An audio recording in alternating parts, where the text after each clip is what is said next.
Shifting focus over to some more breaking inputs coming in as per S&P Global. India has been upgraded to the BBB on economic resilience and sustained fiscal consolidation economic outlook, and that looks stable is what we are being told. But this could in fact come as some respite in a year which has in fact seen global inflation and recession plaguing the world economy, especially in the backdrop of the Trumpian tariffs as well. Pallavi Ghosh joins me with more inputs. Pallavi, put this into perspective for us and what this will mean going forward for the Indian economy.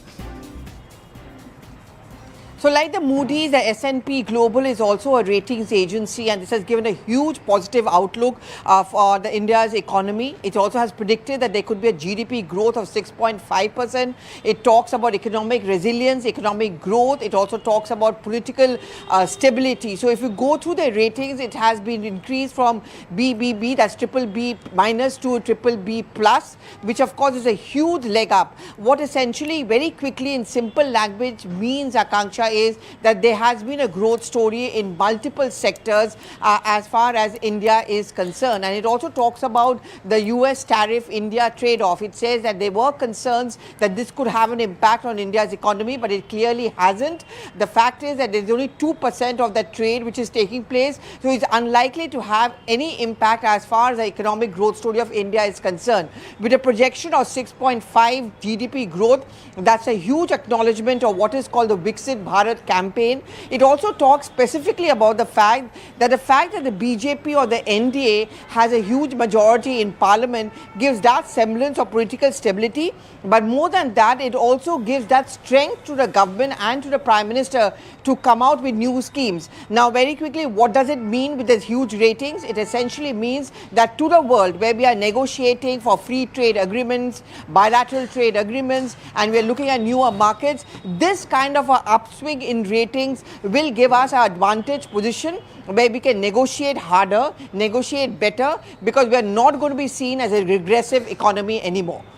Also, Pallavi, what then explains this kind of buoyant economic growth?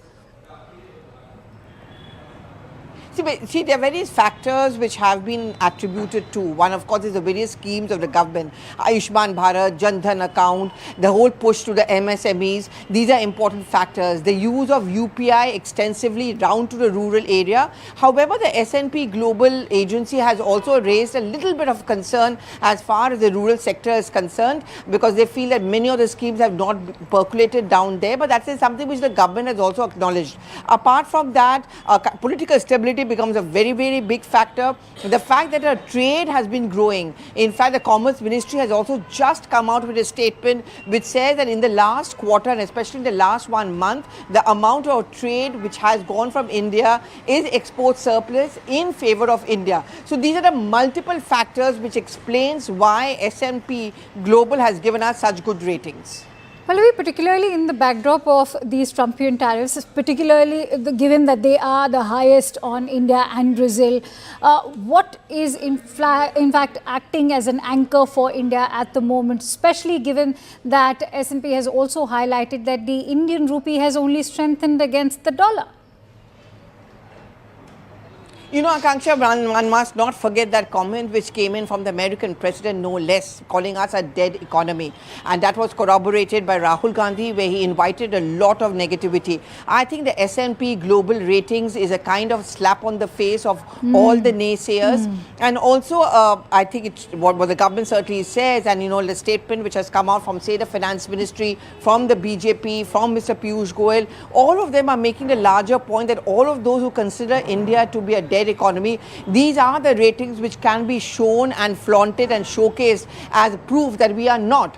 Because a dead economy doesn't have a 6.5 GDP growth potential or projection taking place. In case India was a dead economy, would we have been able to show a growth as far as multiple sectors are concerned? Rural sector, urban sector, as far as the MSMEs, the manufacturing sector, the agricultural sector, all of them have registered a growth if you even go by the S&P Global Ratings. Politically speaking, diplomatically speaking, this puts us at an advantage position. And you're asking me, what does it really mean for us? Well, I mean, we are having those negotiations like with the European Union, with other countries as well, the ASEAN as well. In all of them, India's good ratings will always put us at an advantage when it comes to negotiating across the table is concerned. Is this rating in itself now bearing testimony to the might of developing economies and how India has managed to lead the path for all of those developing economies, particularly in the global south? Oh, yes, absolutely. I mean, in fact, this agency's report also makes a reference to the post-COVID area. It talks about the fact that some of the most developed nations in the world, especially in Europe, are still struggling to be coming back on track. In that sense, India has been much, much more resilient. I think one of the biggest contributions which India really has made to the world economy is the massive usage of digital payments, or the UPI as we call it. Many countries have actually begun to use it, like Maldives for that matter. And the advantage of UPI is that it's percolated down to the lowest level. I mean, the rural areas, people who don't even have bank accounts, and who don't have any structured economic strengths, even they are now extensively using UPI. I mean, we see it on the streets every single day. That is considered to be one of the biggest contributions of India's economy and India to the world. All of that gets reflected when you fix up on the ratings, when you count the ratings. So the extensive, statement which has been issued by the S&P Global actually takes cognizance of all these achievements of India, and also has a huge thumbs down to all those who call India a dead economy.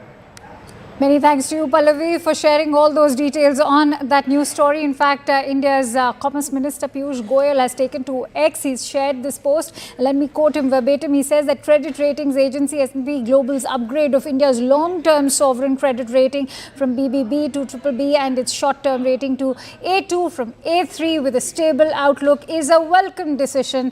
This rating upgrade, which has come after an 18-year gap, has reaffirmed that under Prime Minister Narendra Modi's leadership, India is prioritizing fiscal consolidation, maintaining a strong infrastructure creation drive, and advancing an inclusive growth approach. This is also testament that at the heart of our journey towards Viksit Bharat lies our economic resilience and our government's unwavering commitment to ensure a better life for every Indian. With that heartwarming news, I slip into a quick break. Stay tuned to Nation at 5 as we return with more.